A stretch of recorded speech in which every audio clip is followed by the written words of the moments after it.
All right. Welcome back, everybody, to another episode of Bobby Likes It Spooky. Here's another day talking Halloween.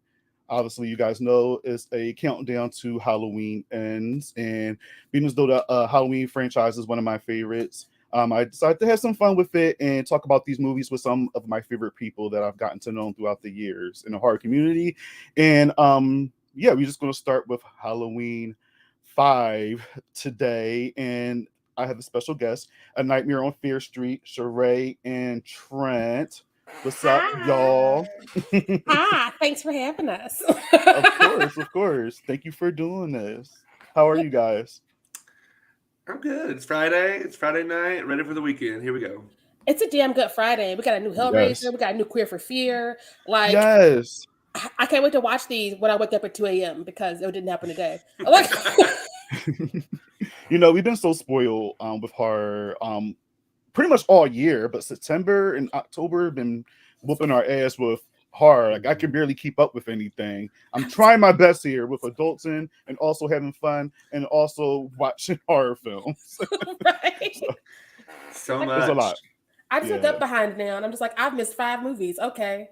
Yeah. I'll get to them eventually. Yeah. We'll get there eventually. But question. Well, actually, before I have a question, plug you guys, plug y'all socials. I'm sorry. Awesome. You can find us on Twitter at Nightmare Fears. You can also find us on an Instagram at A Nightmare on Fear Street. It's the full name there because Instagram's that girl.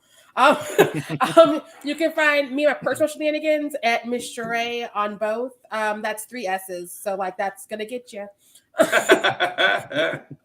And you can find me on Instagram at treese Reese 0508, and then on Twitter at Trent Trent it says right there. Reese Reese 5. That's a lot of Yes. math. I can even find you. Apparently, there's a lot of Trent Reeses out there in the world that takes my damn names, so I can't just use my name. I don't can know too only- many Trents. You're like I know two Trents. You and somebody I knew back like in high school, and that was we really don't know each other anymore. So yeah, I guess you would be the only Trent I know. I won out in the end. Yeah.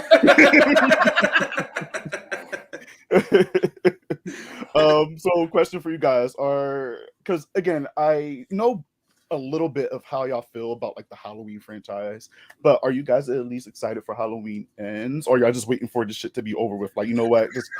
This is the last one. No more Michael. Let's wait another 15, 20 years or whatever. How do you guys feel about it?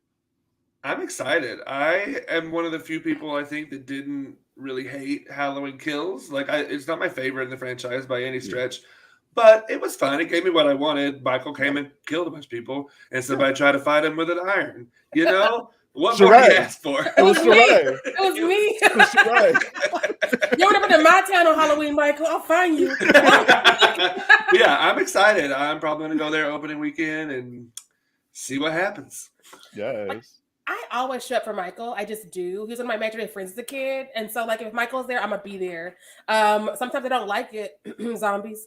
Like I show up, he kills people, I go home, and I'm like that was fun, and then I go back to the next one. And so I'm excited to see what they do, especially because like this trilogy's been. It's been a little all over the place. But they've all been fun. People get stabbed. We find out some family secrets. Jamie Lee Curtis has a new wig. We know what we're going for. We know. A better one. A better one, you know. Can't be worse than the second one. Yeah.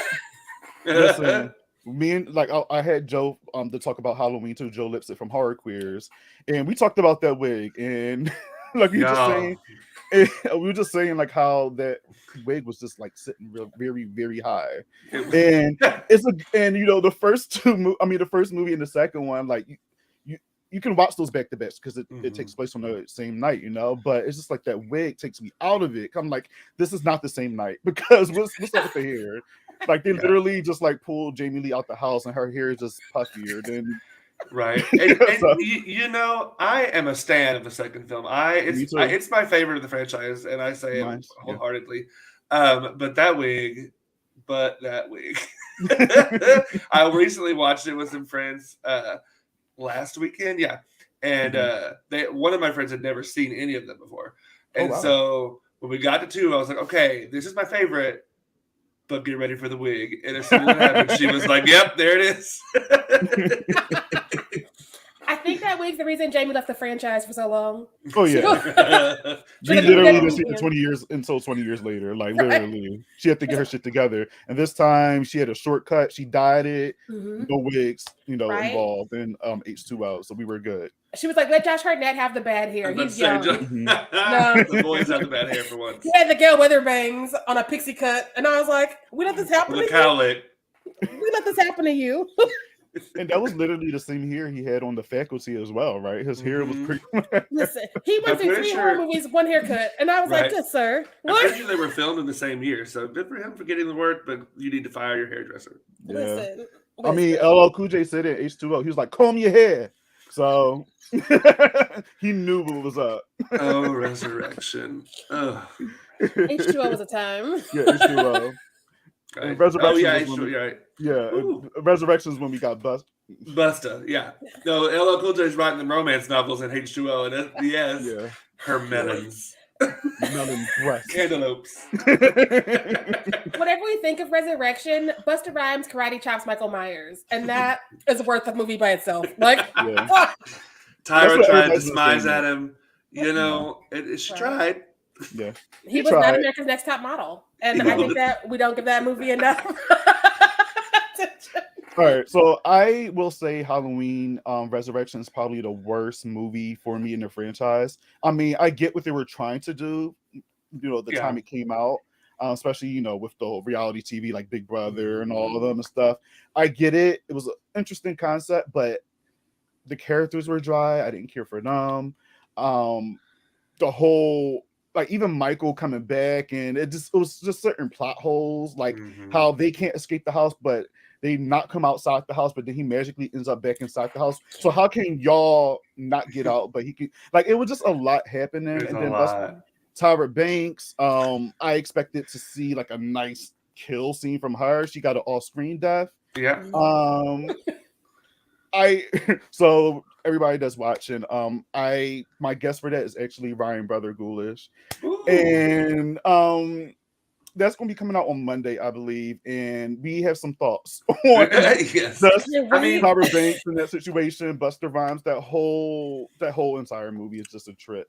Right, and that movie lost me in the first scene when they just did Jamie like that. I was like, granted, another bad wig. She was like, just throw me off the roof. Throw me honestly, off. maybe a worse wig. Maybe a worse wig. The wig got her thrown off the roof. Listen, Jamie came back for a check. She said it. She was like, I only did this movie for a check. She said, I chopped his fucking head off. So if y'all going to bring us back, I have to die. If y'all not going to kill him, I have to go. And that's why she died in the beginning of that movie. And if you guys realize in Resurrection, I'm really good at spotting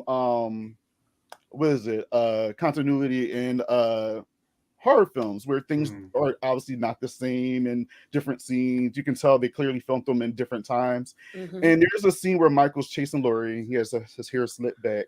And then when he bursts through the window, he has a full-on fro. And then he's chasing her up the steps. He has a blowout, yes. And then he goes up the steps chasing her with the blowout. And then when he opens the door, it's back to a slit. I'm just like, come on, man. Like, what's happening? What is really happening? I knew when they were like, let's abandon her kids again. She's lost so many kids in this franchise timelines.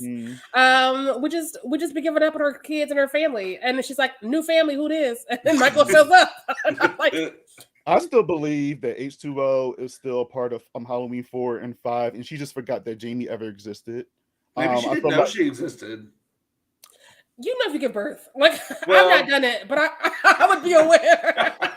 Or maybe she thinks like that she like died in childbirth or something. Nah. No, I think she knew and she realized that Michael was chasing after her ass. She said, I want no parts. Good luck, Jamie. Like, babies are loud. I'm in LA now. Let me stop. I'm sure Lori got some. She has a heart, so she wouldn't do that to her child. At least that we know of. She would have left that baby. Like, A Quiet Place would have been a different movie. She'd have been like, Yeet it. When Lori gets put back into it, H2O, Jamie's dead. Jamie dies in the next one. So she dead. That's why she doesn't have her. She dead. Oh, that's true. That's true. Like, Wait. Oh In yeah. the top of Curse, she's the one running out that Mhm. weird cult thing that they tried to do in this movie. Oh god. but the hat man with the boots, like that's what I was like. We've gone too far. Well, all right. So this all came about in this movie that we're talking about tonight. Okay. So the Thorn trilogy is Halloween 4, 5, and 6. 4, maybe we got hints of a curse or whatever, but they didn't really talk about it. But 5 is when they just gave us full on. There's a man in a trench coat and a hat. Jamie can, has these sidekick connections with her uncle. She's mute. I don't know how and why, but she is. There's It's a a lot she'll of need to be. Towards the end, she's like, "I need to scream so you can find us." I'm like, "You've been silent this whole movie. If you don't close your mouth." Right. What? It makes no sense because mute people can still make sound. I just don't. I did notice something that on this rewatch though. At one point, the doctor talks about her larynx, so maybe her like vocal cords have been damaged, and that's why she can't make a. Maybe she's not like. Maybe it's not a mental disability. Maybe it's a physical disability. That would make more sense with her not being able to make any kind of sound. Period. She healed at the wrong time, is all I'm saying. Because she's out here in the woods going, Tina! Tina! Right. And I'm like, Michael's coming for you. Say less. All right, y'all. So the beginning of this, it takes place after Halloween 4. It's a continuation. Michael gets shoot into this, this river or whatever. Then he goes into this dam, and instantly I noticed a mass difference. And he's like floating and trying to it seemed like he was struggling to stay afloat. He never learned to swim. he know how to drive though. He knows. He know how to drive though. We don't know how he learned, but he knew. So he figured it out. That's why Dr. Loomis really after him. He's like, I told him too much. I gotta get rid of him. Don't remember the first one. Dr. Loomis gets mad at the doctor dude because he's like, someone here taught him to drive. Yeah. Maybe somebody around here gave him lessons. I promise you, I watched him do it. So guess what? Don't gaslight me, sir. Right. Dr. Loomis, yo. All right. So yesterday I had on Marco Estes and Tyrone talking about Halloween 4, and we were just talking about how Dr. Loomis was unhinged. This one, I think he was his most erratic, unhinged self. And here, Dr. Loomis completely lost it. And I think this is why I love Dr. Loomis, because in the first movie, he kind of sets up Michael Myers. He makes Michael Myers a little bit more scarier because he's given descriptions talking about the blackest eyes, the devil's eyes, and I'm saying he's like this evil force. And then as I'm about to say seasons, as the movies keep going on, Dr. Loomis is just losing his mind more and more. And this one, I think, takes the cake for me. His mental, his thought process makes no sense throughout. If you look at it from the franchise, because we start and he's like, this dude is evil, pure evil, ain't nothing good about him, nothing redeemable, kill him, burn him, incinerate him, something. In this one, he's like, and now we're at 5, and he's like, well, let me try to talk to him. I'm like, what? Which is it? No. He was like, I'm gonna corner him and beat him with this piece of wood. And I'm like, you lost your shit, Dr. Loomis. He literally worked Mikey over with a piece of wood and then had a heart attack. And I was like, what are we doing? He's like, Michael. He was whipping his ass, though. He was whipping his ass. Jamie can help you. No. She can save you from the rage inside. I'm like, no. Right. You've said he is pure evil. Mm-hmm. It's funny that you say that though, Trent, because Mark and Tyrone was saying it yesterday. They were just like how in Halloween 1 and 2, Dr. Loomis is kind of like, setting him up to be like this evil thing. But then in Halloween 4, he sees him in like a cafe or something from a distance, and he's trying to sit there and talk to him and reason with him. No, and then he does it again in this one. What are you doing, bro? I think what's happened is Dr. Loomis is in a bad romance with Michael Myers. And he's like, clearly what I've been trying is not working. Let me try another tactic. Like, what if we talk about our feelings? And Mikey's like, I don't speak. I just drive and I kill. He's like, well then. With anything around. So do you guys remember the first time y'all seen this movie, and how did y'all feel about it when y'all first seen it? Because I know for a lot of us, I mentioned myself yesterday that Halloween 4 and 5 used to come on a lot on TV back to back, and I used to just watch those two movies back to back all the time as a kid. So that was like my first experience with it. But what about you guys? Same. I mean, I remember, especially on Halloween, like USA, all those Mhm. networks would do like a Halloween marathon, and like for sure, like 1 and 2 started before I was like, because I would start watching them at like 11 noon, somewhere around there, and that's when they were about to get to 4 and 5. So that was like prime my viewing hours. So yeah, as a child, I think I saw 4 and 5 and maybe even 6 more than I saw 1 and 2. Now as an adult, that has definitely Think. flipped because Yeah. they are better films. Yeah.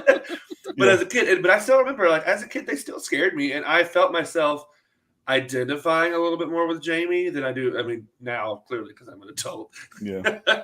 But I felt like I was there with her. Whereas maybe that's why it was more effective for me as a kid than it is Yeah. as an adult. Yesterday as well. I said a lot of when you watch these movies as a kid, this is I guess the first time in horror where we see like a villain like Michael Myers going after a child. Mhm. And if you're watching this as a kid, it's kind of scary. It's like, oh damn, he's not just going after teenagers and adults, he's going after Yep. 8-year-old, 9, 10-year-olds. It's insane. But what about you, Sarai? Him and Chucky are real ones for that. Kill them Oh, kids. yeah. Chucky. Killed them kids. Yes. But yeah, I used to watch all of these all the time. I don't even know which one I saw first anymore because I was like, I'm here for Michael Myers. I'm here for the agenda. And so like I would like marathon them every year. I would marathon them outside of October. If one was on TV, I was like, I'm gonna watch it. I had insomnia. So when it would come on, I'd be like, I'm awake anyways. Let's go, Mikey. Let's go. So I back then though I didn't understand which ones were good and which ones were movies. And so now that I'm an adult, I'm like, oh. Yeah. Oh, that mask. Yeah, that mask. Is rough. He needed a vacation. I'm like, take this Halloween off, Michael. Like, they didn't even bother tucking it in this time. It was over here just like flapping around. A good gust come through, it flies off. Like they were like, here's your mask, go out there. They didn't give him no direction. He's just out there like, oh no, with the mask blowing in the wind. And his hair everywhere. And I was like, what is that? You're supposed to be scary, Michael. Like Yo, I just never understood like how they could never get the mask right. Like that first one, I understand that it's an iconic mask. The second one, I believe it was the same mask, but it's been through a lot of shit. Because they just didn't care about the mask; it was thrown all over the place. And I guess when you put it on somebody else's head with a different head shape, it does look a little bit different. And that's what happened in Halloween too. And then Halloween 4, they just went. I don't know what they did with Halloween 4. It was even one point where Michael grabbed Loomis and tossed him through a door, and his hair was blonde. Michael Myers. He had blonde hair for a quick second. I'm like, wait, what? He heard blondes had more fun, so he was like, let's try it out. Somebody taught him how to dye his hair too when they taught him how to drive. But not how to swim. They did not teach him how to swim. You know what? I need to make like a whole log right now. Somebody taught him how to drive, swimming lessons, and also the blonde hair. Okay. Well, because if Mike comes after me, I'm gonna go to the nearest pool and swim to the middle of it. Listen, it follows around. It follows him. He's gonna be like, "Damn it! When you come out of there, I got you." Yeah, man. But this mask, I think it was one of the biggest turnoffs. And don't get me wrong, like the movie itself have a lot of problems with it, but I'm trying to think like if they got the mask right, would we still feel the same way, or would we just be like, yeah, it's more acceptable because the mask, it looks like Michael from the first movie. I like when his mask is together because I find that scarier. Because like right now, he looks like me running for my last job, and I'm just like, Mikey, you stressed and I'm stressed, but it's not the kind of stress I came here for. I want you to like be out here doing like villain shit. And so like get your mask right and then come back to us. If his mask isn't right, I don't respect the movie. And I don't respect him.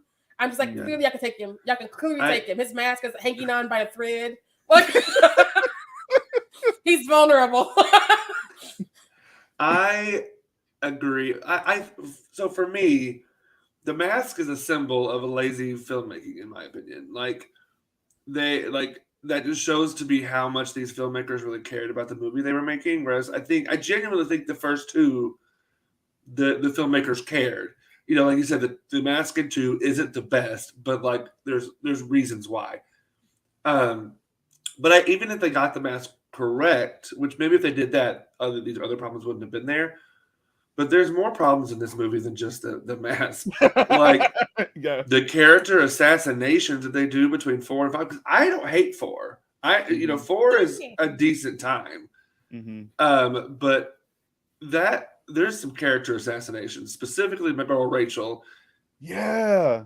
I loved her in 4, and they did her wrong in 5. The way they took her out, even as a kid, I was disappointed because she went through so much in Halloween 4, and for her to be killed off with a pair of scissors to the shoulder.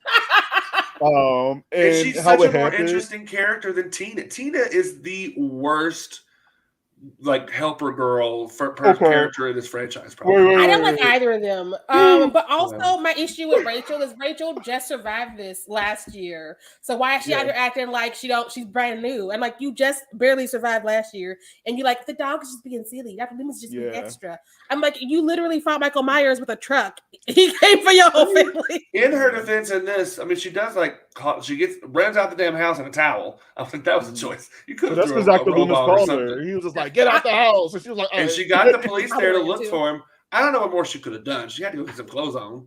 No, but like, you can't just be back up in the house and put your dog outside. Like, your dog is like your only line of defense. Yeah. Like, she was like, I'm just silly. Oh no, because the cops with the zippy dippy music came. So therefore, that took me out too. Why did that happen? Cue. Why is it there? Is this a comedy? What is happening? The director, I don't know what he was trying to accomplish in this fucking movie, but this is not a comedy. This is a wrong franchise for you. Well, wrong genre, I should say. Well, you should What? If you're trying to give me that cops are idiots and useless, well, okay, that I'm here for that messaging, but like there are better ways to package it. Yeah, especially because like Michael is carrying that thesis because Michael is ACAB as hell, especially in this movie.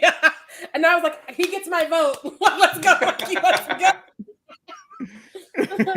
But yeah, there's just so much between 4 and 5. There's so much character set because but Sheray's right.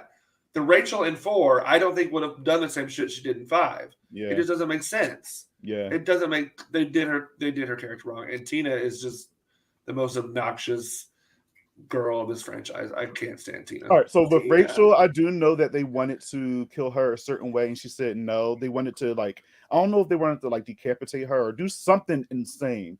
But she said no, just stab me in the shoulder or whatever. They wanted to do some off the wall shit with Rachel. Tina, I've grown to like Tina, okay? Everybody says she's annoying, and yes, she is, but that's why I like her. We don't get too many characters like her, y'all, and I think that's why she's just one of those people that's just want to have fun. She's a teenage girl. She's trying to enjoy life. She's trying to go to the party. She's literally just trying to live her best life, and yes, she's obnoxious, but I don't know. We don't see too many of those characters in horror, and I enjoyed her. I think she was a blast. That someone does. She stresses me out because the way she's written is just to say random shit and then be like, I gotta go because I love this man who don't speak to me and abuses me. I gotta go to the party, and I'm just like, she's a teenager. Reason. All right, so how many times? All right, I'm not trying to make excuses, but when I was a teenager, boys did come priority at some point in my life. Yes, but not when they're toxic. This man is even when he's not Michael Myers, because she gets in the car with fucking Michael Myers. It's just like, hey, Mike, what's going on, Mike? And I'm like, girl, you should have known something was up. He wasn't. He smells. He does not smell normal. If you can't tell your boyfriend from Michael Myers, you know you need to break up. You know you need to break up. Yeah. But yeah, even before that, when we meet her boyfriend, he's an ass to her. Yeah. The whole time. So I'm granted. I'm not going to shame some girls. Relationships are the best ones when you're a teenager. Just saying. I'm not going to shame anybody for being boy crazy. I'm thirsty as hell, but stay out the toxic relationships. Anthony out here being like Michael is buff, I'd go away with him somewhere. While we talk about this boyfriend in this car and Michael, let's also unpack the fact that Michael knows where everybody in this town live. He just pulled up again after a year, but he's like, I know where Tina's house is. I know where Rachel's house is. Mm-hmm. I know this hospital. I know this gin meal. I know what liquor store you want to get cigarettes. It's Haddonfield, man. He know what's up. He know where everybody's at. It's hometown. Homeground. Yeah. He got connects. He been underground for a year getting his mask torn off, apparently. he know all these people. He know where they go. He know what they into. I'm just like, no, this is too much. We're doing too much with Mikey. Yeah. This movie went to go a lot of ways. They went, I don't know what directions they were trying to go, because there's even one point where, I know I'm jumping ahead, but where Jamie was having her chase scene and things like that, and she sees that Rachel's dead. She sees that the dog is dead, and she goes inside the coffin, and then she has this like this moment with Michael Myers when he takes his mask off and he starts to cry. So now Michael Myers is crying. Listen, So this man's supposed to be pure evil, but he's crying. He don't cry. right? Why is Michael Myers crying, y'all? Why is the shape crying? Because his mask is raggedy and it's a call for help. He's out here crying. He out here throwing tantrums. He out here getting arrested and sitting in a jail cell. I'm like, who is this Michael Myers? This is not my Mikey Myers. Send him back. He's an imposter. What? My Michael don't get arrested. What? He doesn't. He doesn't. Yeah, like I said, just characters, because I don't even think the Jamie in Halloween 4 would have done that. Like, the choices don't make sense. And can we talk for a minute about Tina's friends? The two that are fucking in the barn. Number one, who fucks in a barn? I don't want unless you're like farmers. Even then, I in good conscience would not be throwing it open on hay. I don't ask for a lot, but I'm gonna need a little bit more. After Tina's done run off to chase a cat, I'm like, Tina, didn't she go through? She's in 4. She ain't stupid. Like, she knows what's going on. She's like, oh, a kitty. And I'm like, Tina. You know, I'll go ahead, Sharai. Sorry. But also they was like, let's play a Michael Myers prank on the cops. Oh yeah. The privilege of that. Like, what kind of white nonsense is that? If they're supposed to, all right, first of all, why are these masks being produced? If this is a serial killer known in your hometown, you shouldn't be able to get these masks anywhere. You know what I mean? Yeah. Even in Halloween 4, there was a moment where there were like people dressed as Michael Myers and playing a trick on Dr. Loomis and the cops. I'm just like, why is these are easily accessible? Like, this shouldn't be allowed. They do that in 2016 as well, but I think it's more believable then, because it's been in that universe anyway. It's been like 30 years, 40, 50 years, something like that. So it's been some time, you know. Mm-hmm. And America is gross. So, like, had Michael been in our real world, Ryan Murphy would have a documentary about him or a movie in a couple months. Evan Peters be like, I'm the shape. And I'm like, Evan, go home, baby. What are you doing? And I would believe it too. I think he would do a great job. He'd be the best Michael Myers we never saw. But I'd be like, go home. Evan Peters playing Michael Myers in the biopic of Michael Myers. Right? He's like, it was a real character study. I didn't have a lot of lines, but you know, I tried my best. Like, if you don't delete Ryan Murphy from your phone right now,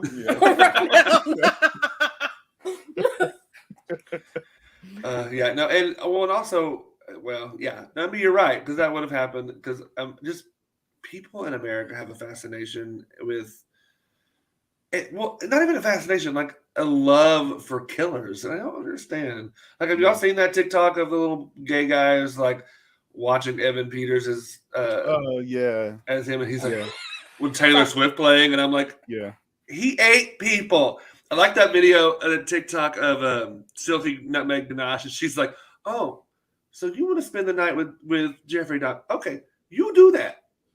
You do that and see what happens. You have fun and do that, I guess. I don't get it. I do not get it. I'm gonna answer this question in the chat real quick. So Random said, so is Michael dead because in Season of the Witch they were trying to bring him back? Well, no. Michael Myers was non-existent in Season of the Witch. The movie Halloween 1 was being played in Season of the Witch, but Michael Myers was nowhere to be found. He was nowhere in the movie at all. So I believe their idea going into 3 was that each kind of iteration was going to be its own, like an American Horror Story kind of situation where every double was going to be a new thing, but it tanked in the box office. So they're like, let's bring Michael back. Because it's the worst of the franchise. I'm not saying it's like golden franchise. I love Michael, but I'm gonna lie to myself. But like Season of the Witch is the worst. All right, so I know y'all hatred for Season of the Witch. Yesterday I had my buddy Austin Torres from What You Die podcast, and that's one of his favorite. Actually, I think that's his favorite out of the Halloween franchise. And so and I'm gonna have to watch that one.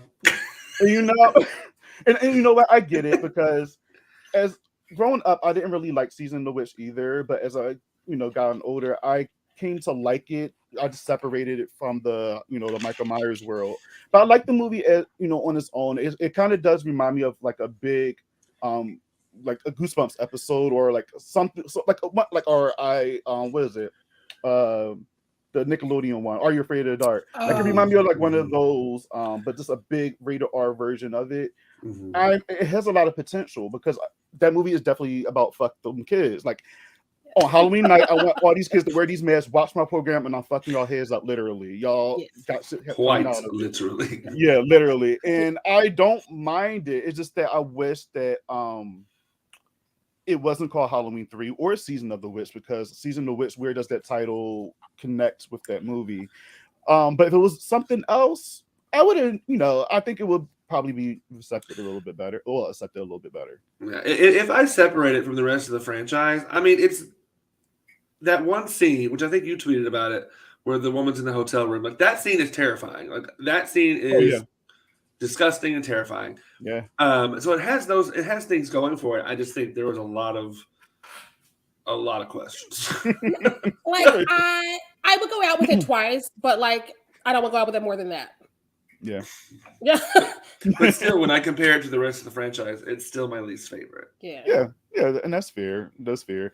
For me, I probably would put it at least above 2 of the rest of these movies in here, but we'll talk about that later. I can't wait for that ranking because I'm nosy now. I mean, the zombie remakes, that second one is. I don't talk about those. I don't talk about those. Okay. I know people want to reimagine those as better than they were, but the second one, he literally had his wife run around with a horse and she was naked. And y'all are like, there's art in this movie. I'm like, what is the art? Who is this for? Who is this for? All right, so the white horse, because that's coming up soon as well. We talked about that as well. And that's another one I've grown to like. I had like back and forth with Halloween too. No, I have, and the reason why is because, all right, so I love Michael Myers, but my biggest problem with Rob Zombie movies in general, but mostly even the first Halloween that he did, my biggest problem with the first Halloween. Let me just get that out the way.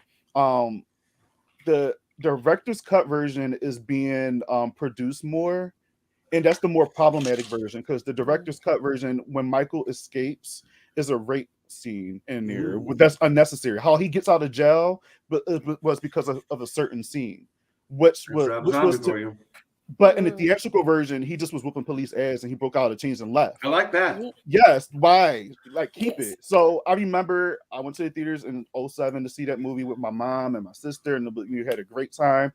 Then when the DVD came out, we bought the director's cuts because we thought it was going to be added scenes. And that moment came up, my mouth was, and mine's included, was like our mouths like fucking dropped.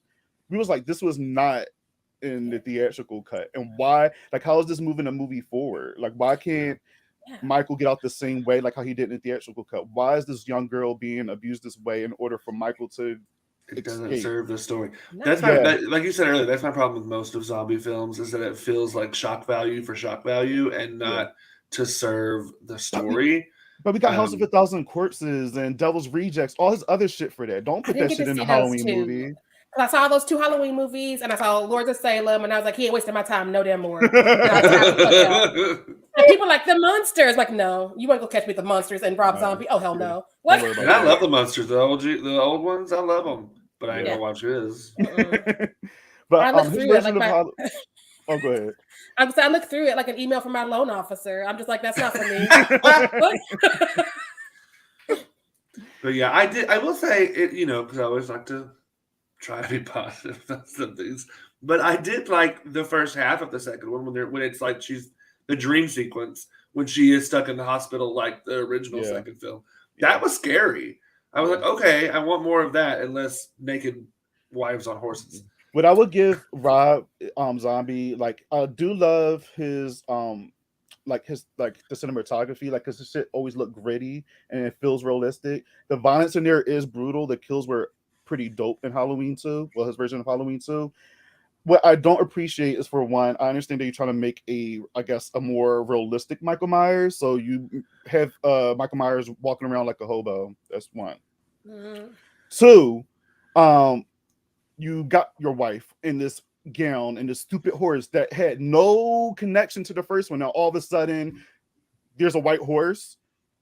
There was no mention of a white horse at all in the first one. You just needed an excuse to bring your wife into this movie. Right, So and she there's plays that. his mom in the first one. So is he like having, well, imagining his naked mother riding a? Well, I don't think she's naked. I think she's wearing like a white gown. She's wearing a she was white gown with naked. white. I thought she was too. It's been a No, minute, but I thought she was naked. Because in the she was first naked in the one, first one. She was a stripper. he loves to get his wife naked on film, and I'm like, I'm Yeah. happy y'all's marriage is doing that for you. But can you ask me for my consent for you just throw me into y'all shit? Because I'm tired of shutting up for your movies, and then she just like, hi, these are my boobs. My husband's No, directing, and no, I'm I like, Sherry, Sherry. Sherry's tripping. No, Sherry was clothed in Halloween 2. I watched it recently, and she had on a white gown because she was supposed to give like dream. I don't know what the fuck she was given, but she was given some weird shit. But yeah, she was clothed for once, and she just was walking around with a white horse. Another problem I had with that one is again with Rob and his director's cuts and theatrical cuts. Michael talked obviously on the first one when he was a kid, but when Dr. Loomis gets killed on the director's cut, I believe, Michael Myers screams, "Die!" I'm just like, all right, I'm done. Click. I'm turning this shit off. Like, come on, man. What are you doing? What are Don't you fuck doing? with the original. Just don't fuck with the original. Come on, Sydney. Sometimes when they'll be like, does Rob Zombie like movies? Or is he just trolling all of us? That's a conversation nobody wants to have with me. But back to Halloween 5. So how do you guys feel about Jamie in this one? Because in part 4, I love Jamie. She was obviously being bullied by the kids because her uncle's the boogeyman, and then she's just trying to fit in. And then she also has this disconnection with her foster sister, and then to be tracked down and hunted down by your uncle is even more traumatizing. And then in this one, well, at the end of the fourth one, she touches Michael before he gets shot down, and then she kills her. Well, not kills her mother, but she stabs her mother, Stabs her, yeah. and she appears to be like the new, I guess, Michael Myers. But in part 5, she just has the psychic ability, connection with she's mute, and she's pretty much like useless until like the middle end of the film. You go ahead, Sheree. I think we didn't know what to do with her because, again, we've never had anybody else who touched Michael after having visions. Mhm. Also, the visions were inconsistent because sometimes she was seeing things through him. Sometimes she was getting choked out by him. And I was like, pick a lane. And she also didn't speak until she didn't need to be speaking because literally she was like, I can't say anything. I have this little boy who's a crush on me who's going to communicate for me. But now that we're out in the woods, I'm not going to look for us. I'm going to scream so he knows where we're at. I'm going to sing my song. I'm going to sing my heart out. Tina, please. Like, Tina dead. You got her killed. Yeah. Go home. What? That's another one. I really liked Jamie in the fourth film. I did not like her in this film. I think the reason I liked her in the fourth movie was we got to see her journey. Because in the beginning, I think she knows she's adopted, but she doesn't know she doesn't know the story of her family. But she does know she's adopted, and as she's learning who her uncle is, and that is terrifying from a child's perspective that this grown man who is your uncle is coming to murder you and will stop at nothing to do that. That's terrifying. And to see her journey, especially as a young actress in that film, was great. I think in this one, I agree with what Sharai said. They didn't know what to do with her because they were like, let's throw the spaghetti on the wall and see what sticks. Because like she was mute, but she wasn't mute because like she could, at one point she just miraculously was healed. So like, was that a psychological thing? Or like I talked about earlier, because I work on my day job, I work with a lot of nonverbal people and they still make sounds and like they can scream and like, it's not like their vocal box is taken out. But then, like I said in this rewatch, I did hear the doctor mention her larynx, so maybe there is something physical going on there. But then, how is that magically healed so that she can talk? The one thing I will appreciate about Jamie in this film is how much that no one would listen to her. And like I said earlier, since I do work with a lot of nonverbal people and people who communicate in different ways. I see that on a daily basis of people who just don't take the time to try to learn how to communicate with different people. Because if they had just waited for her to write on her little chalkboard, Michael, like at one point she's writing like Michael's coming or Michael's alive or something, they might have been 2 steps ahead of Michael for once, but of course no one listens to her. I just thought about that scene where she was writing because she sensed that Tina was in danger, and it was like the convenience store or whatever, and it was the woman outside with the cookie on her chest, and she like trying to say cookie, and Dr. Loomis is like, cookie woman. I'm just like, all right, so that's how they find out, oh, it's the gas station, go there, blah blah blah blah. So she is trying to communicate by like writing on things, and it's a struggle, but I mean, I'm with you, Trent. Like I feel like they didn't know what to do with her, and I mean, it's interesting to see her like this, but I just felt like if they gone the way Halloween 4 ended, of in her like being like maybe a possible killer, or maybe her having moments where she's having urges to maybe kill, rather than her being in this position. I feel like that's a better way.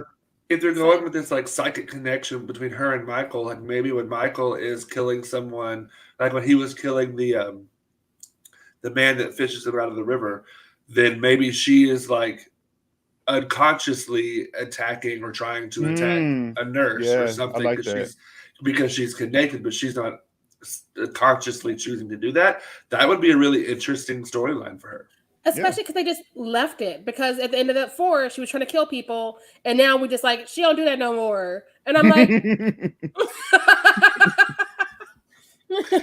yeah. I did watch part of the making of, and they said, well, they didn't know what the writers were doing at that part, because the writers wanted her to be like somehow the next killer, but the producers was just like, no, that wasn't the intentions of the film. Michael was always supposed to be a thing. So what was the miscommunication here? Because if that's the case, then why did y'all have that ending in Halloween 4? Y'all could have just stepped in and did something different. Right. Exactly. They was gonna try it again, and they was like, no, Season of the Witch didn't do well, get Michael back out here. Let's just say that, because like that's what we all seeing. So yeah. Yes. Jamie. What about Billy? Like her weird love interest is shoehorned into this film from an 8-year-old. Like, okay, that's weird. Didn't he die? I'm glad he died. Didn't he get like Randall? Did he get hit or something? No, I thought he got, because he's in the next one. Oh, is he? Paul Rudd plays him. I thought Paul Rudd played the boy. No, Paul Rudd plays Tommy from the first film. Never you mind. I thought he died when Michael went, because they say Michael went to the home for the kids, whatever they're called, and then he killed a bunch of people, and then that's when so he lured the cops there away from his house, so he could go back to his house and kill Jamie. I don't think Billy died. I thought that was a setup, because Dr. Loomis was like, I'm gonna talk to you, little girl. And she was like, Billy. And they were like, go, everybody go. And then like Dr. Loomis was like, okay, I'm gonna lock us in here. And that cop was like, what's going on? And like, maybe he does live. You just never see him again, which I'm okay with. Yeah. That's fine. All right, so let's talk about the ending, because I will say, even though this film is trash, I do like the ending where, first of all, the Myers house. Let's start there. The Myers house, it was like a fucking castle. Why the hell it looked like that? It's this big Victorian home. Michael Myers' house never looked like that. What is happening? This Victorian mansion with like candelabras and chandeliers. Hidden rooms. Oh my God.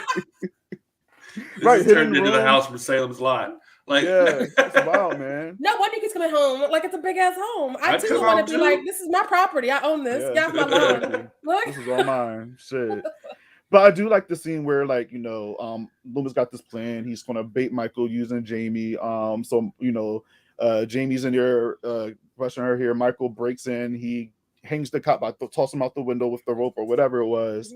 And then I like the scene where he's chasing Jamie and she gets stuck in the like the vent thing. That was a good scene, because her going down there trying to hide, and then he finds his way. And he's like stabbing, and she's having to like climb up.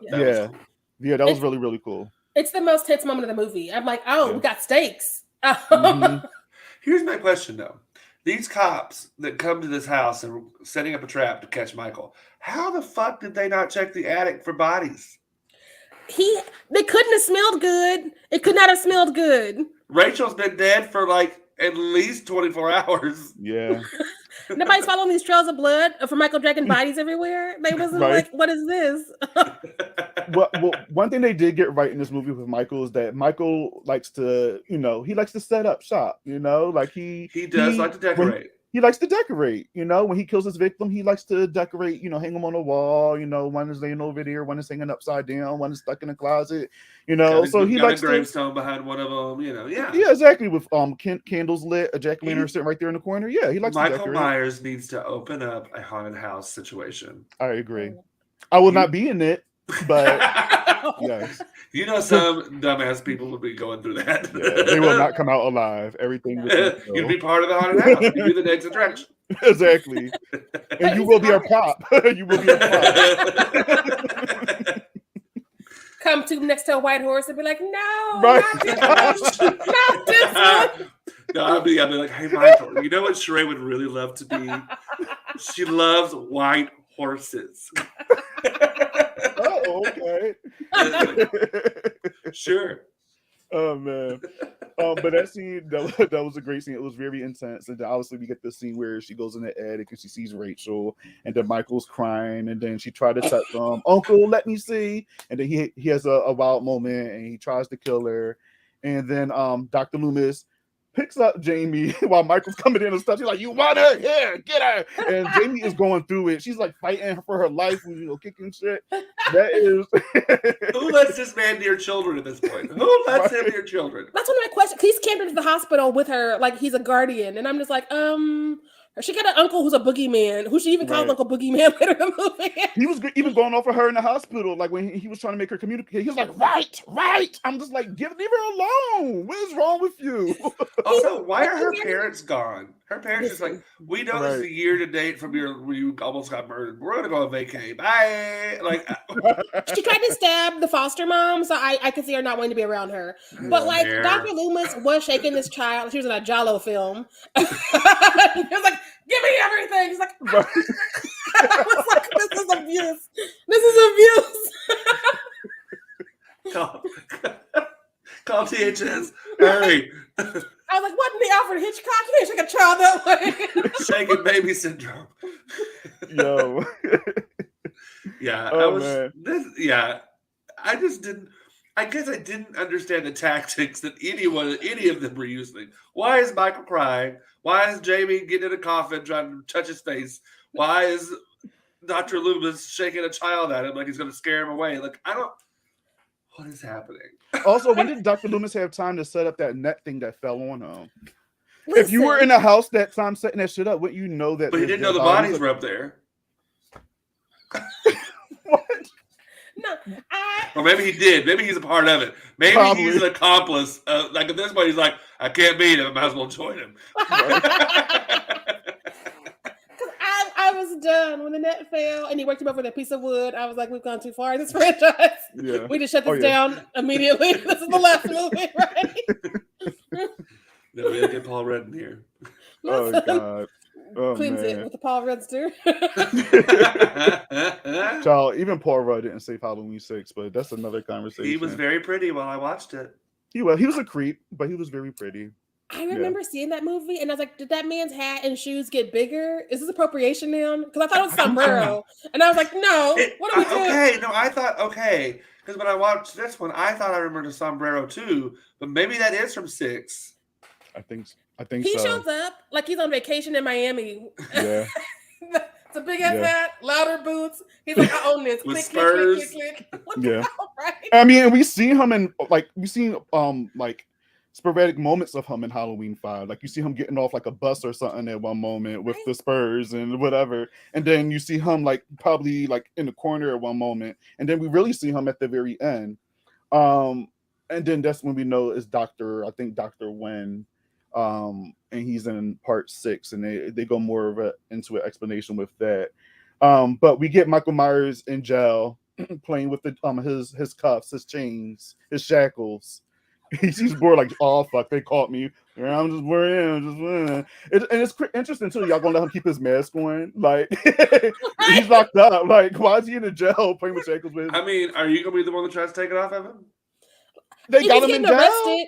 If he's getting arrested, this is not our Michael. Again, this is not our Michael. That's true. Our Michael would not be in jail. Being like, oh man, I'm in timeout, waiting for old sombrero to come save him. That's not my Michael.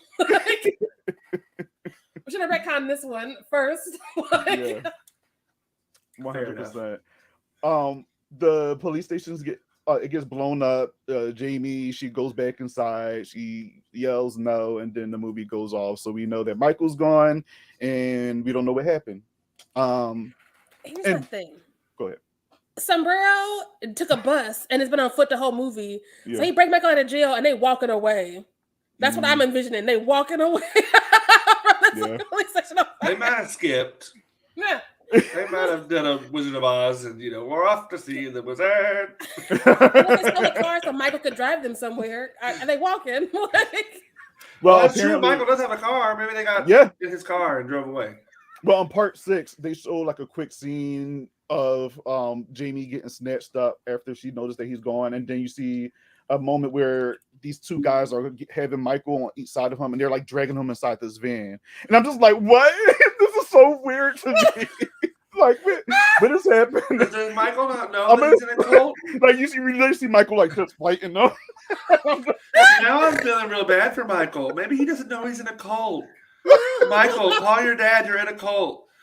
Oh, God. It'll be an AMC special. That's what's going to happen when Evan Peters plays him. So, I didn't know I was in a cult the whole time. I shouldn't have killed my family. Like, burr. Oh, God.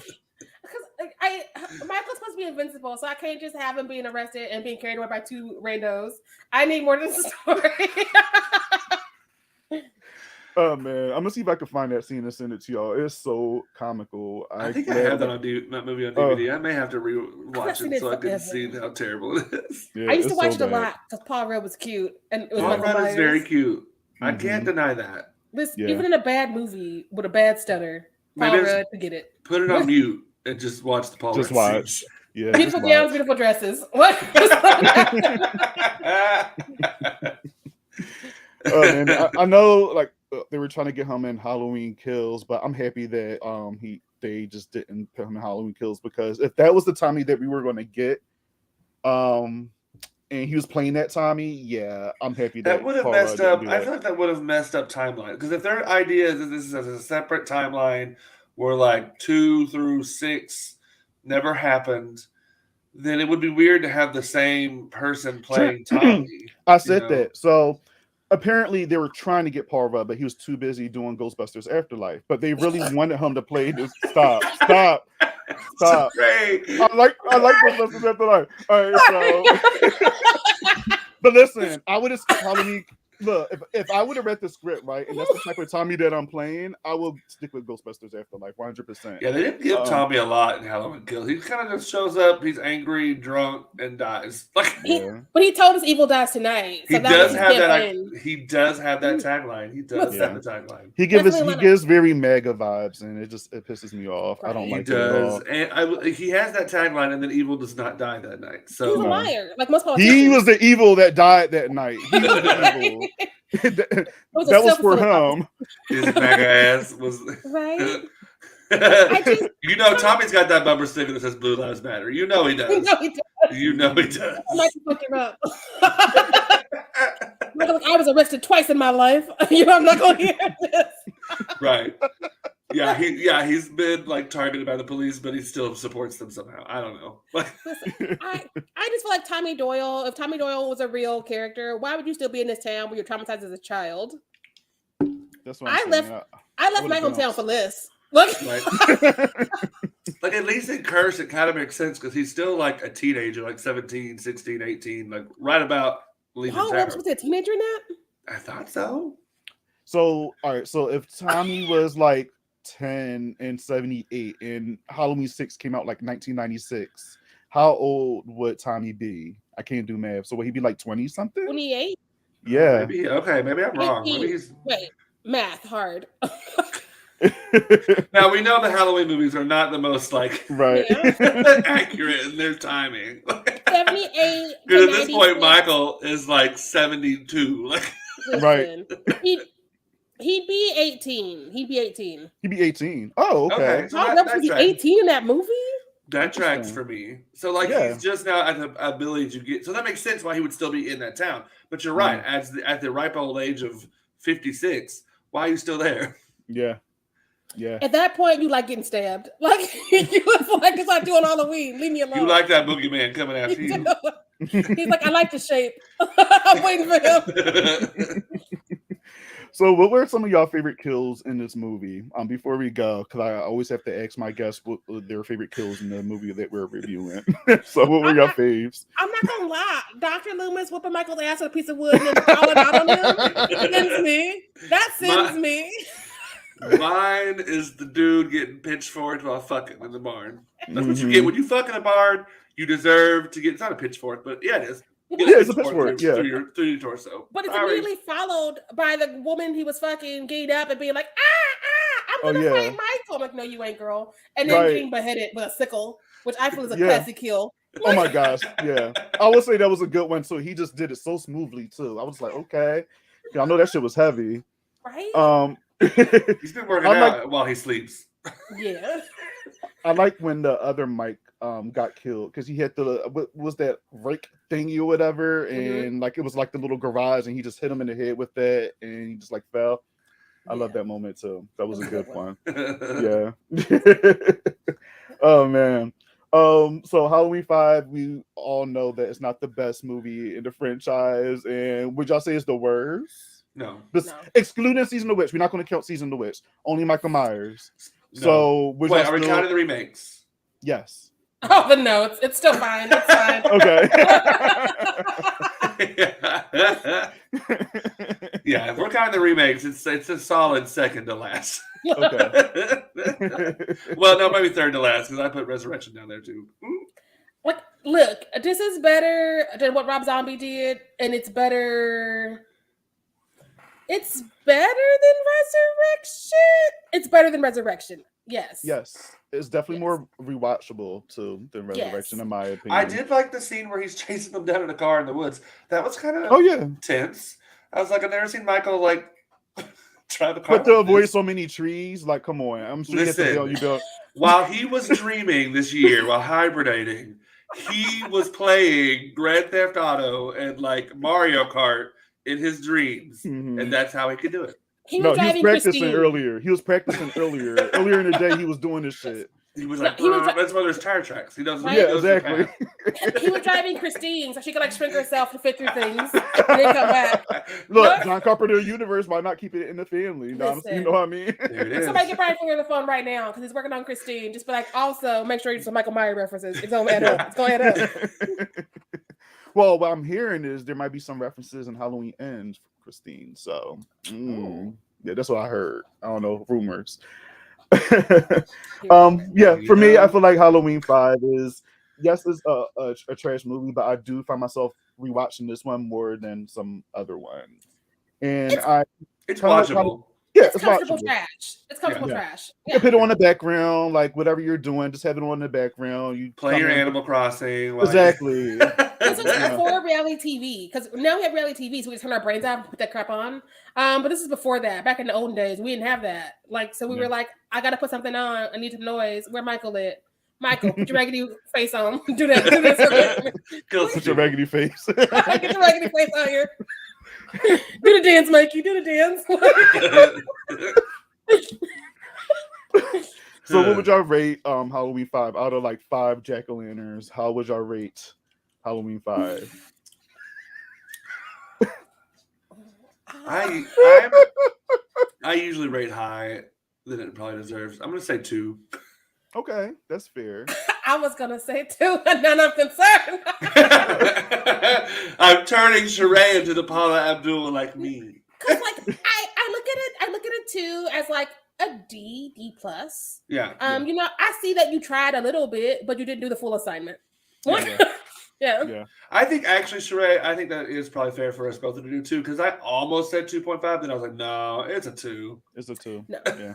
It's a firm 2. It's a deuce. Like it's. Yeah.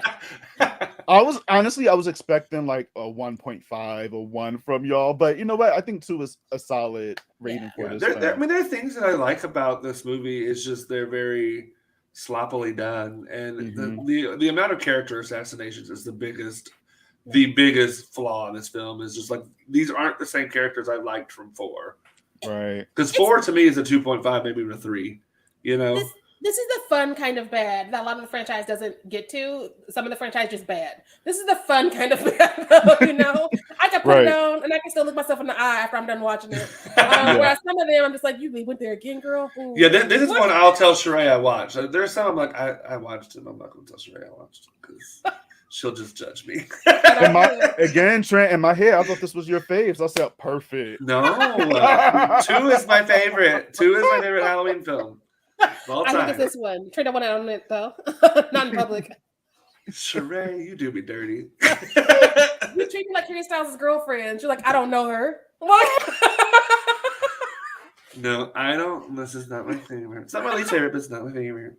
Okay. There's lots of them I like better than this one, including I like Kills better than I like this one. Yeah. You know what? A lot of people talk shit about Kills, and I talk about this like on almost every review I do, but it's just Kills is meant to be. You know, yes, the story is horrible. Like the plot is like meh. The Evil Dies Tonight is very cringy. Even some of the dialogue is super cringy. Yeah. But I will say it's a fun ass movie. Like yes, 2018 is the better movie, but I will watch Halloween Kills over 2018 because I had more fun watching Kills than 2018. And I appreciate all the Easter eggs and references and even the flashbacks to Halloween Kills so much. My first reaction in the theater watching those scenes was just me just again just going off. And the masks from 3 and there's so much. And I think that the things I liked about I feel like a Venn diagram with 2018 and Kills. Like the things I liked about 2018 are the things that Kills was missing, and the things that I liked from Kills is what 2018 was missing. Yes. So hopefully Ends can merge the two, maybe. Hopefully. I feel like Kills understands it's like 90th movie in a franchise, so it needs to have fun. Whereas 2018 was like, I'm gonna be serious. And when they try and be serious, we end up here talking about these movies being like, what was they doing? What was these choices? Yeah, I like 2018. though. I like It's good, but I'm just saying I think that's part of the disconnect because a lot of people who talk shit on Vogue are still enjoying Kills more. And I think it's because it takes itself too seriously. It was like, you know what? This is Michael Myers. We're doing this for 40 years. What do you want from us? Yeah. Even the director said like Kills supposed to be more of just like balls to the wall fun. Like it's not supposed to be taken like, you know, that serious like 2018 was. So we got the Iron Maiden. Like listen, we got you. Hello. Like listen. My favorite costume came from that movie. I owe it everything. Listen. Yeah. I still have it and I want to before Ends comes out. I want to watch both of them back to back to see that journey, because they are so different, and so I'm just interested. I'm interested to see how I feel when I watch the two of them together. You know, my thing is I watch 78, 2018 Kills and Ends. So when that come out, I'm just going to watch all of those movies together just to see the connection and see how it plays out. We're having an Ends watch party because she's hitting Peacock next weekend. But we need to maybe move that night because I'm out of town now. We're gonna talk about it after. We'll talk about it. But like, if you follow us on Fear Street, y'all will know when the watch party is. Like, we drink a lot. That's why we can't make plans. Listen. Tequila is my plan. But yeah, so I'm excited for Ends, and I like Kills. I really like 2018, so I hope that Ends gives us what I need. Yeah, I just want a solid story, but I want some gruesome kills, and I just want a proper send off. I just know Michael's not going to die. I know Laurie's going to go. Oh, I just need a proper send off. They're gonna bring Michael back eventually. He makes money, like that just makes sense. Exactly. But like, I hope that they give. Even though I know Jamie has said some unfortunate things recently, so this is not necessarily about Jamie, but I hope they give Laurie the send off Laurie deserves as a character. Yeah, I agree. What I would love to see is Danielle Harris come back as Lori and whoever does whatever next. Ooh. That'd be a fun little thing for all of us who've been watching all of these.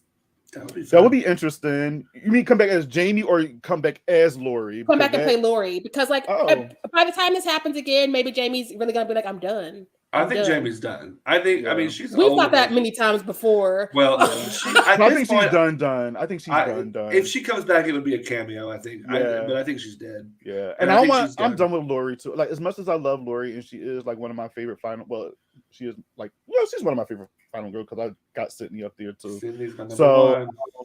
Yeah, but Lori, she did set the foundation for a lot of these girls, so I will give her that. But yeah, she needs Laurie Strode. I'm done with Laurie Strode. If they do another Halloween movie, I need to focus on different people. Because I'm gonna say this real quick, but I love these movies coming back and making a resurgence, right?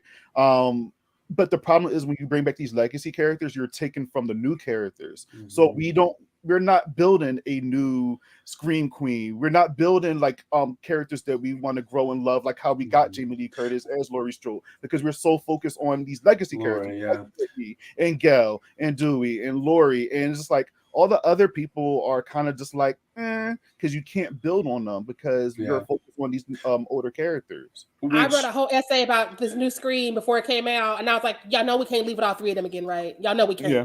The radio sounds like, we get it. We heard you. It's good. It's fine. Well, because we're seeing that happen with these three films with Laurie's granddaughter, which I can't even think of her name. Even though, I mean, Allison. The actor's fine, the performance is fine. It's just she's not given enough material to really be memorable. Now, I will say, I think Scream 5 did it the best that I've seen done because they killed one of them. Spoiler alert.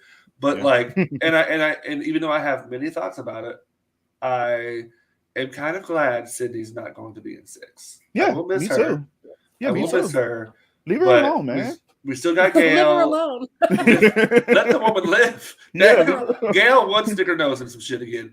Sydney's like, I'm out. Like, I got kids. I got a husband. I got Patrick Dempsey at home. I'm out. I'm so mad about that. That's a whole other recording. Like, I'm just. But yeah, so I'm glad that we really will have a film where we're focusing on Tara and Sam and Mindy and Chad and the new characters, and even bringing Kirby back, which I think Kirby's fun. Yeah. I agree. And I like that because, again, we get to see more on these characters, and we could probably in the future say, oh, you know what? I actually really like them. This is a potential Scream Queen. But we didn't really get much of that because of us focusing on a little bit of Sydney and a little bit of Gail and Dewey. And that's the problem with Halloween, too. Like, we're so focused on Lori where you don't care what happened to her granddaughter, Allison. You don't care what happened to Allison's friends. In the first Halloween, you care about what happened to Lori and her friends because they built that connection. We got to know the characters. We got to see if we liked them or disliked them, and we kind of seen their personalities. We didn't get any of that in 2018 with Allison friends, or even Allison for that matter. So because we're so focused on Kills. You said what? I don't even remember Allison in Kills. She had 4 scenes that made no sense. Yeah. I mean, she did what Michael asked a little bit. She was like, after she hit the gun and Michael took it, she started jabbing him real quick, and then he tossed her ass down the steps. Yeah. And then that was it. And then her poor mama died, which I love that actress. I was a little sad about that. But she'll be something else. She's in everything, so she'll be back. Listen, like she might be playing Laurie Strode the next direction. She's like, I got the wig. Didn't Jamie come back in? Or not Jamie, but the actress, what's her name? Played Jamie. Danielle Harris. She came back in the first Rob Zombie one and played. Is she her friend? And she's in the first part of the sequel, I think. But the only decent. She played Annie Brackett in Rob Zombie's Halloween, Danielle Harris, and then she came back on Rob Zombie's Halloween 2, and that was another kill that was really good because it was done very well. How her character died in that one. But Danielle Harris, she came back for the play of a character that we had before, so it'll be interesting. Yeah, I feel like if they do take this franchise, like when we're done with Blumhouse version of Michael, and if they're going to continue Michael, either just bring a whole bunch of new people and just start fresh, or if they want to continue to please fans and bring back old characters, maybe start with Halloween 4. Let's get rid of Halloween 6. And just see what happens after Halloween 5, after the end of this movie, and see where Jamie's at right now. So we're going to act like Jamie didn't get snatched up and get She's the first kill in 6. right. We're going to act like she got away. She grown up. She got kids. And we're going to see what her trauma is based off at the age that she's at now. If you want to, but the problem with that is timelines, because we got so many fucking timelines already, and it's just like some people still think Michael and Laurie are siblings in this universe. I'm like, no, they're not. No. What I would like to do the next time we reboot it or remount it or whatever we're going to do to it next is follow up with her son. We left off with an H2O. Did he get a better haircut? Also, Michael's never terrorized a man. Let him terrorize a man for 3 movies. Right. It's equality, y'all. Equality. The closest we get is Paul Rudd in 6, but even then, I think he's kind of split between. He's trying to find a baby, isn't he? Like, didn't Jamie have a baby, and he's trying to find her? Yeah, right? That was my problem with 6 too, which we were talking about tomorrow with Michael Anthony, my co-host of People Under the Scares. We were talking about Halloween 6, and what I don't like. One of the reasons I don't like Halloween. Well, I like Halloween 6, but parts that I don't like about it. One of them being is that in the I think producer's cut, because again we got so many different cuts. Michael actually supposedly got Jamie pregnant. So there's incest involved. So that baby's technically Michael's, but that's his niece. Yes, that's gross. Yeah, do your research. Is gross because they have to somehow. They just Rob Zombie that shit. Yeah, it was bad. It's bad. It's real bad. So in the theatrical version, yes, you still have this baby, and it's supposed to be Michael's, but they kind of keep it out because problematic shit. But the producer's cut, they make it very known that's Michael's child. So somehow y'all got Jamie and Michael together and did something where they can create this this kid. It's disgusting. I like Michael better when we just let him be evil. I don't like him out here being like, I also want some ladies. I also want to let him be evil. That's what makes him scary, is the fact that we don't know why this kid snapped. We don't know why he waited till he was a teenager to come back to this town and start killing people. Like less is more. Less is more. Yeah, like the opening to H2O when you just hear Dr. because the actor is dead at that point, but you just hear his voice and you're hearing those iconic lines from the first 2 films where he says his eyes are as black as his soul. He has no soul. He is evil incarnate. Like he just is. That's what makes him scary. He is the boogeyman. Just like what Tommy is calling him in the first movie. He is the boogeyman. Yeah, he is the shape. He is the. That's why I said this too on my review with Halloween, the first one. They call, even in the credits, it don't say Michael Myers. It says the shape, because there's a lot of moments where you just see the figure of Michael Myers because he's in the shadows, or you see him from a distance. So you just see the outline of him, which makes it more terrifying. The whole point of Michael Myers, like you said, Trent and Sharai, is that he's supposed to just be. It's no reason why he's killing random people. He just evil. That's what the fuck he is. There's no explanation, and that's what makes it fucking scarier and terrifying. And then y'all add in siblings, and then nieces, and then curses, and incest now. So it's too much. So that's why I'm happy, at least with these requels, that they kind of got rid of everything and say, you know what, we're going right to the first one, and we're going to continue why Michael killed at random. He's not related to Laurie. He's just doing this because he's simply and purely evil. So I do appreciate them doing that versus them making that connection with family trees and shit like that. It's part of the reason I go up for The Strangers. Is because when they were like, why you do this? I'm like, because you're home. Yeah, that's scary. They weren't like, my mother never hugged me, and I'm going through taxes, and I got fired. Well, when I was 5, I asked this girl out, and she said no. So therefore, I now. My grandma spanked me, and I have anger issues. That would have been less interesting. Because you were home, I can rock with, and I'm like, I'm gonna shut up and watch this movie again. Thank you. Yeah, I mean, I'm not I like the sequel, like Halloween 2, with the like adding that she's a sister, for its own sake. But again, once you keep that going, you're continuing to add things. That's when it gets to be too much. You start, as Michelle Visage says, you can take one thing off before you leave the house. Yes. Oh man, but I just want to say thank you guys for joining me to talk about Halloween 5. This has been a lot of fun. This has been a blast, and you guys are amazing. Yes, dogs, I hear y'all. I tell everybody at this point, my dogs are a part of Bobby Likes to Spooky. You're going to hear them at some point. You might even see them. They're just here. Yeah. So. My dog Norma is our third guest sometimes, so it just She's like, "What you doing in there? What movie is it?" Yeah, what's up? Yeah, the best when I try to close the doors and she like knows how to open them, and I'm like, oh God. Yeah. She's like, I'm going to talk about it. I got thoughts. You made me watch this too. Shut up. But before we go, guys, would y'all like to plug yourselves one more time for it so everybody in the chat know where they can find you? Yeah, you can find me personally at Miss Sharai on Instagram and Twitter. You can find our podcast, A Nightmare on Fear Street, at Nightmare Fierce on Twitter, and A Nightmare on Fear Street on Instagram, because trickery. We'll have to keep you on your toes. You can find me on Twitter at Trent Reese, REESE5, and on Instagram at TReese, REESE 0508. Yes. Follow my beautiful people, everybody. If y'all forgot what they said, it's going to be in the descriptions, underneath this video here. So y'all can just click on that link and follow the social handles and click on the podcast link and subscribe and review and give 5 stars, all that amazing shit. So yeah, thanks again, y'all. Happy spooky season. Yes, you and too. Thank you. Thanks for having us. We like it over here. Y'all are great. But goodbye, everybody. All right.